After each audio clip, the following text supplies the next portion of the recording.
যত ফ্রেশ পানি তত বেশি মুরগি পানি খাবে, তত দ্রুত সে সুস্থ হবে।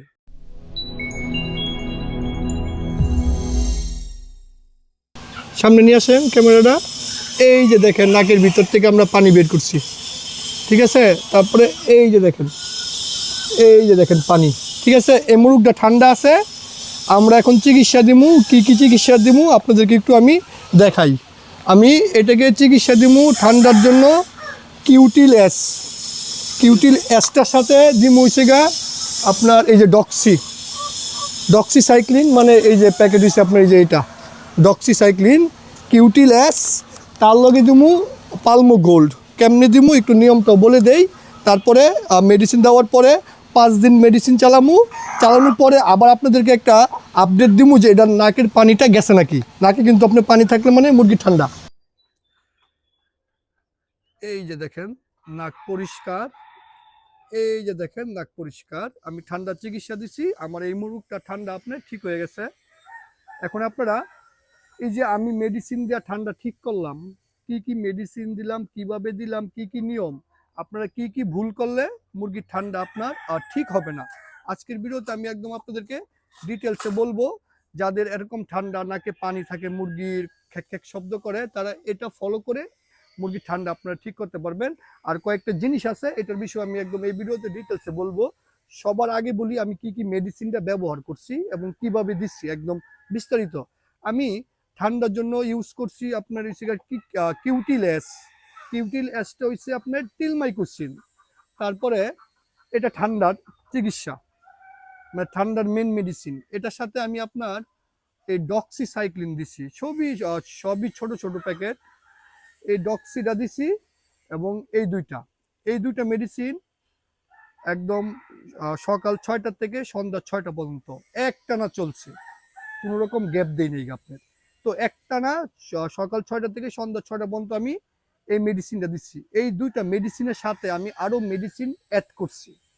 আমি এই দুইটা মেডিসিন যে সময় সকালে দিছি, এই দুইটা মেডিসিনের লগে আমি দিচ্ছি আপনার এই পালমো গোল্ড। যেহেতু ওর নাকে খুব বাজেভাবে পানি ছিল এবং কফ গ্যার গ্যার শব্দ করতো, মানে কফ ছিল, এই জন্য আমি দুইটা মেডিসিনের সাথে সকালবেলা দিছি এই পালমো গোল্ডটা। একটু নিয়মটা বলে দেই। টিলমাইকোসিন হচ্ছে 1 মিলি 2 লিটার পানিতে, আমি এই ডক্সিটা দিছি 1 গ্রাম 1 লিটার পানিতে। এই দুইটা মেডিসিনের সাথে এই মেডিসিনটা দিছি 1 মিলি 4 লিটার পানিতে। তো আমার যেহেতু দুইটা, একটা ছিল ও আর ছিল ওরও ছিল প্রবলেম, তো আমি অল্প পানি নিয়ে অল্প অল্প দিছি, আর এটা 1 ফুটার মতো দিয়ে দিছি। এগুলো আমার সকালে চলে গেল, সকাল 6টা থেকে 11টা পর্যন্ত আমার চলছে এই মেডিসিনটা। তারপরে আমি কি করছি, আবার 11টার দিকে নতুন পানি নিছি, নিয়ে এই মেডিসিনটা আবার মিক্স করে এই দুইটা মেডিসিনের সাথে আমি আপনার দিছি হয়েছে এই 2+টা। এই 2+টা দিছি 1 মিলি 1 লিটার পানিতে। এই 2+টার সাথে আমি কি করছি, এই যে আপনার কিডনি টনিকটা দিয়ে দিছি আপনার। যেহেতু একটা অ্যান্টিবায়োটিক খাওয়াচ্ছি, তো অ্যান্টিবায়োটিক খাওয়ালে স্বাভাবিক লিভার এবং কিডনির ক্ষতি হতে পারে। তো মুরগির লিভার আর কিডনিটা অনেক গুরুত্বপূর্ণ, এটা সুস্থ থাকা লাগবে। তো এটার জন্য কোনো রকম প্রবলেম না হয় অ্যান্টিবায়োটিকের রিয়াকশনে, এই জন্য আমি এই দুইটা মেডিসিনের সাথে এইটাও দিছি 1 মিলি 1 লিটারে, এটাও দিছি এই 2+টা হচ্ছে বদ হজম টজম গ্যাস ট্যাসে কাজ করে, তো এটা দিছি আমি। এই দুই মেডিসিনের সাথে দুপুরবেলা দিছি এই দুইটা তো ছিল, এই দুইটার সাথে এই দুইটা অ্যাড করে একই পানিতে মিক্স করছি। তারপরে আমি আবার আপনার 4টার দিকে আবার 3টার থেকে 4টার ভিতরে আবার পানি বানাইছি। পানি বানায়া আবার এই দুইটা মেডিসিন দিছি। এই দুইটা মেডিসিন দিয়া এই দুইটা মেডিসিনের সাথে আমি আপনার অ্যাড করছিলাম এই লিভার টনিকটা 1 মিলি 1 লিটার পানিতে। এমন করে আমি একদম সকাল 6টার থেকে সন্ধ্যা 6টা বা আমি 7টা 8টা পর্যন্ত এই দুইটা মেডিসিনের পানি চালাইছি। আপনারা অন্তত 12 ঘন্টা মেডিসিনের পানিটা চালাবেন। এখন কি ভুল করলে আপনার এটা এই ঠান্ডা ঠিক হবে না। খামারের যে ভুলটা করে, মুরগিকে এই যে অ্যান্টিবায়োটিকের পানিটা আপনার এই এত দীর্ঘ সময় খাওয়ায় না, হয়তো বা 5-6 ঘন্টা খাওয়ায় অফ করে দেয়। আবার আমি যেমন 3 বেলা পানি বানাইছি, অনেকেই 1 বেলা পানি বানায় থইয়া দেয়। 1 বেলা পানি বানালে থইলে এই মেডিসিনের কার্যকারিতা এই এত সময় একদম ঠিকঠাক মতো কাজ করে না। এই জন্য চেষ্টা করবেন সময়টাকে 3 ভাগ করে 3 বেলা মেডিসিনে পানি দিতে। যত ফ্রেশ পানি দিবেন তত বেশি মুরগি পানি খাবে। এটা মনে রাখবেন, যত পানি অনেক দীর্ঘ সময় হবে, বাসি হবে, মুরগি সহজে খেতে চাবে না। এই জন্য যত ফ্রেশ পানি তত বেশি মুরগি পানি খাবে, তত দ্রুত সে সুস্থ হবে। এই জন্য আমি 3 বেলা পানি বানাইছি। 12 ঘন্টা, দরকার হলে 13-14 ঘন্টা মেডিসিনের পানিটা চালাবেন। সব থেকে গুরুত্বপূর্ণ যে বিষয়টা হইছে, আমার এই ঠান্ডাটা মুরগির 3 দিন পরেই নাকের পানিটা চলে গেছে, মানে মুরগি সুস্থ হয়ে গেছে।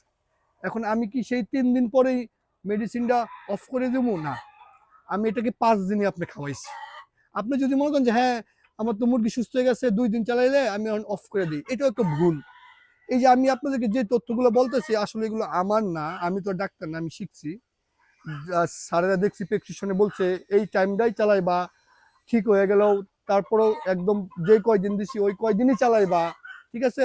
তো আপনারা মনে করেন যে 2-3 দিন পর দেখছেন ঠান্ডা ঠিক হয়ে গেছে, কিন্তু আপনারা আপনার মেডিসিন 5 দিনই চালাইবেন। দরকার হলে একদিন বেশি চালান, তা তো সমস্যা নেই। কিন্তু অর্ধেক ঠান্ডা ঠিক হয়েছে, আপনি মনে করলেন নাকে পানি নেই, ঠিক হয়েছে, হয়তো বা ভিতরে ঠান্ডা থাকতেও পারে, দেখা যাবে আবার কয়েকদিন পরে এই ঠান্ডা আবার তারে আপনার ধরছে, ঠিক আছে? এই জন্য আপনারা 5 দিন চালাবেন, 12 ঘন্টা চালাবেন সর্বনিম্ন, দিনে 3 বেলা পানি বানাইবেন। যত ফ্রেশ পানি দিবেন তত বেশি মুরগি পানি খাবে, যত বেশি পানি খাবে তত দ্রুত সুস্থ হবে। সেকেন্ড হইছে, পানিগুলো এমন করে দিয়েন যেন মুরগি খুব সহজেই খেতে পারে। যেমন আমি এইগুলোরে খাঁচায় ঢুকাই দিছি, সামনে পানির পাত্র, ওর মন চাইলে ও পানি খেতে পারছে, খাঁচার থেকে মাথা বের করেই পানি আপনি খাইছে। এখন যদি মনে করেন একটা জায়গায় ছাড়লাম, অনেক মুরগি, পানির পাত্র কম, তো এই অনেক মুরগি পানির পাত্র কম, দেখা যাবে মুরগি অনেকটা সারভাইভ, অনেক ধাক্কাধাক্কি কইরা আয়া তার পানিটা খাওয়া লাগবো, অনেক সময় তার ভাল লাগবে না, কারণ তার তো এমনি ঠান্ডা, সে চুপচাপ জিম মারবো। এই জন্য যে সময় এমন প্রবলেম গুলো শুরু হইব, বেশি করে পানির পাত্র দিবেন, যেন মুরগি মানে একটু লড়াচড়া করলে পানি খেতে পারে, ঠিক আছে? অনেকটা জায়গা গিয়া দূরে যেন পানি খাওয়া না লাগে। তার চোখের সামনে পানি থাকলে সে আপনি খাবে, আর যত পানি খাবে তত দ্রুত সুস্থ হবে। আশা করি আপনারা বুঝতে পারছেন। আমার যেই লেভেলে ঠান্ডা ছিল, আপনারা তো একদম শুরুতে দেখছেন গড়গড় শব্দ এবং নাকে পানি আসছে, তো আমি খুব সিম্পল ভাবে ঠিক করছি। এর থেকে আরো অনেক বাজে ভাবে মুরগি ঠান্ডা লাগে, আরো অনেক সংক্রমণ একবারে ধরে মুরগিরে। আমার তো সিম্পল ছিল, ঠিক করছি। যদি আরো অনেক সংক্রমণ ধরে, সিআরডি আরো অনেক কিছু মিলাইয়া ধরে, আমি আপনার দেখছি, তো ওই ক্ষেত্রে আরো অনেক বেটার চিকিৎসা আপনার দেওয়া লাগে। ওই ক্ষেত্রে আপনারা ডাক্তারের পরামর্শ নিয়েন। আর অবশ্যই ডাক্তারের পরামর্শ নেওয়ার ক্ষেত্রে মুরগি নিয়ে যাবেন, যেন মুরগি মারা গেলে মরা মুরগি নিবেন, জীবিত মুরগি থাকলে জীবিত মুরগি নিবেন। স্যারেরা যেন পোস্টমর্টম করে, এমনিকে বলবেন স্যার আমার মুরগির এমন এমন, তো ভালো ডাক্তাররা সহজে চিকিৎসা দিব না আপনার কথা শুনে। কারণ আপনি যদি সব বলেই দেন তাহলে তো আপনি ডাক্তার হয়ে গেছেন, রোগ ধরে ফেলাইছেন। তো ভালো ডাক্তাররা দেয় না, মুরগি নিবেন, পোস্টমর্টম করবে, সেই ক্ষেত্রে চিকিৎসাটা অনেক বেটার হয়। আশা করি আপনারা বুঝতে পারছেন। আর এই মেডিসিনগুলোর দাম একবারে কম। এটা মনে হয় কয় টাকা নিচ্ছে, আমার তো খেয়ালই নাই, প্যাকেট আছে কি, এটা দাম নিচ্ছে 90 টাকা, আমার কাছ থেকে একটু কম নিছে।